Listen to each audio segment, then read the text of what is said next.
তোমরা সবাই কেমন আছো? আশা করছি ভালো আছো। আমিও খুব ভালো আছি। Welcome to Bengali blogger Sonali. Welcome আর একটা নতুন ভিডিও। রান্না বান্না চাপিয়ে দিয়েছি। এখানে হচ্ছে কলার তরকারি আর এখানে হচ্ছে ডিমের ঝোল। এখানে পেঁয়াজ কেটে নিয়েছি আর আলুটা ভাজা ভাজা হচ্ছে। পেঁয়াজগুলো দিয়ে দেবো, দিয়ে মশলাটা রেডি করে নেবো। আর এখানে দেখো মশলা আমি দিয়ে দিয়েছি, যেহেতু কলা ভাজা ভাজা হয়ে গেছে, আলুও ভাজা ভাজা হয়ে গেছে, সেজন্য মশলা দিয়ে দিয়েছি একবারে। দিয়ে ভালো করে নাড়াচাড়া করে মশলাটা যতক্ষণ না কাঁচা গন্ধ দূর হবে ততক্ষণ অবধি কষিয়ে নিতে হবে। তেল ছেড়ে দিলে তখন পরিমাণ মতো জল দিয়ে দেবে। চলো ভালো করে কষিয়ে নিই। আর এখানে দেখি আলুটা কদ্দূর ভাজা হলো, এক পিঠ ভাজা হয়ে গেছে। তাহলে পেঁয়াজটাও আমি দিয়ে দেবো। আর হচ্ছে উচ্ছে আর কুমড়ো, উচ্ছে কুমড়ো ভর্তি। আমার মেয়ে প্রচুর জল খায়, যেন একটা বড় ট্যাঙ্কি বোতল কিনেছে। দেখতে পাচ্ছ কত বড় বোতলটা। এর সাথে আরো দুটো বোতল ফ্রি দিয়েছে। এইগুলো ট্যাঙ্কি না, এইগুলো ছোট, তিনটেই একই সাথে এগুলো লাগিয়ে দিয়েছে। কম্বো প্যাক এগুলো ছিল তিনটে বোতলে। দেখো কেমন হয়েছে জানাবে। দাদা ওর থেকে বড় ট্যাঙ্কি, দাদা ওর থেকে একটা ধার দিয়েছে, আমাদের এটা স্টিকার দিয়েছিল।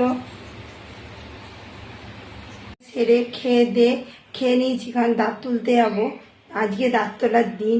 দাঁতের অবস্থা খুব খারাপ বললামই তোমাদের, তাই জন্য কোনো রকম রান্না করেছি 3 পদ, আর রুটিটাও করে রাখছি রাতের।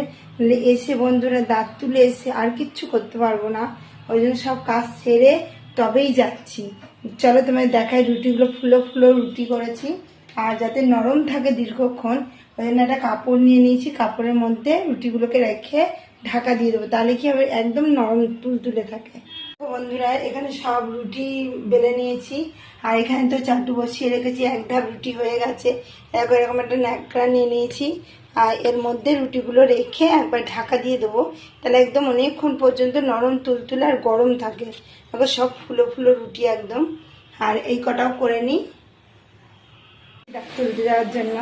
এই যে আমার আউটড্রেস। আর ফোনটা নিয়ে যাচ্ছি না, ফোনটা ঘরেই থাকছে, কারণ দাঁত তোলার সময় ভিডিও করতেও পারবো না, কিছু না। এসে আবার দেখা হচ্ছে। তুলে এলাম, মানে 3 রকমের খাওয়ার ওষুধ দিয়েছে, 1 রকমের মলম দিয়েছে লাগানোর। আর দাঁতের অবস্থা খুব শোচনীয় ছিল, কারণ এসে কথা বলতেই পারিনি, কথা কম বলতে বলেছে। খুব খারাপ অবস্থা ছিল, দাঁতটার কেটে কেটে, মানে দাঁত তুলতে গিয়েও আমি জ্বালাতনে পড়ে গেছি কালকে। কেটে কেটে দাঁত তুলে এইখানটায়। এর জন্য আগের দিন মাংস খেয়ে নিয়েছি, যে খেতে পারবো না। এইখানেই তো মেন মানুষের চিবায়, ওই দাঁতটাই তো খারাপ হয়ে গেছে, তুলে দিয়েছি, ফাঁকা হয়ে গেছে। আর যন্ত্রণা প্রচুর করছে। 3 রকমের ওষুধ দিয়েছে, খেয়ে না খেয়ে সব খেতে হবে। এবার ঘরে তো শুয়ে বসে থাকা যায় না, কাজ তো করতেই হবে বন্ধুরা। হাজার শরীর খারাপের মধ্যেও সব কিছু করতে হবে। দেখতেই পাচ্ছ গালটা আবার ফুলে গেছে, কমে গেছিল আবার ফুলে গেছে। কি করবো, আর কদিন ব্যথা থাকবে জানি না, আস্তে আস্তে কথা বলতে হবে। এই ওষুধগুলো দিয়েছে, 3 দিনের দিয়েছে, জানি না 3 দিনে ব্যথা কমবে নাকি। এটা 2 দিন, এটা 3 দিন, আর এটাও 3 দিন। এই যে লেখা। এটা দিয়েছে মলম, ব্যথার জায়গায় লাগাতে হবে। কিচ্ছু তো খেতে পাচ্ছি না। বলে যে বিস্কুট কিনে দিয়েছে, পাউরুটি, নিচেরটাও পাউরুটি আছে, জলে ভিজিয়ে দুধ দিয়ে চিবিয়ে খেতে পাচ্ছি না। আর আজকে সদ্য তুলে এসছি, ওই জন্য কিছুতে চিবিয়ে খাওয়া যাবেই না। কথাও কিছুক্ষণের জন্য 1 ঘন্টার জন্য বন্ধ রেখেছিল, দিয়ে তোমাদের কাছে জানানোর জন্য আমি ভিডিওটা অন করলাম। আর ফোন নিয়ে যাইনি দেখে, আর ওখানে দাঁত তুলবো না ভিডিও করবো, সেখানে আর কোনো ভিডিও করিনি। আর প্রথম দিন দেখাতে গেছিলাম, তাই ওই সব জায়গায় তো ভিডিও করতে দেয় না, তাই জন্য তোমাদের আর কিছু দেখানো হয়নি, ফোন নিয়েও যায়নি। আর দাঁতে অবশ হয়েছিল এই জায়গাটা পুরো। 2টো ইঞ্জেকশন দিয়ে পুরো গালটাকে ভারী করে দিয়েছে এই কান অবধি, দিয়ে কোনো রকম ডাক্তার তুললেও ডাক্তারবাবুও তুলতে পারছে না, এত মানে অবস্থা খারাপ দাঁতে।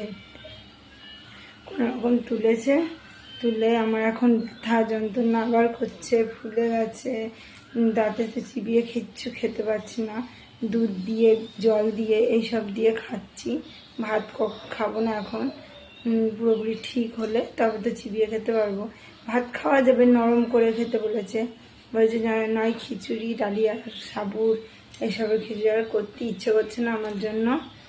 তা বন্ধুরা, আজ মতো ভিডিও আমি রাখছি। আমার ভিডিও যদি ভালো লেগে থাকে অবশ্যই চ্যানেলটা সাবস্ক্রাইব করবেন, লাইক কমেন্ট শেয়ার করতে ভুলবেন না, আর সাবস্ক্রাইব করে আমার পাশে থাকবেন। তা বন্ধুরা রাখছি, কারবার নতুন ভিডিও নিয়ে আসবো। বাই।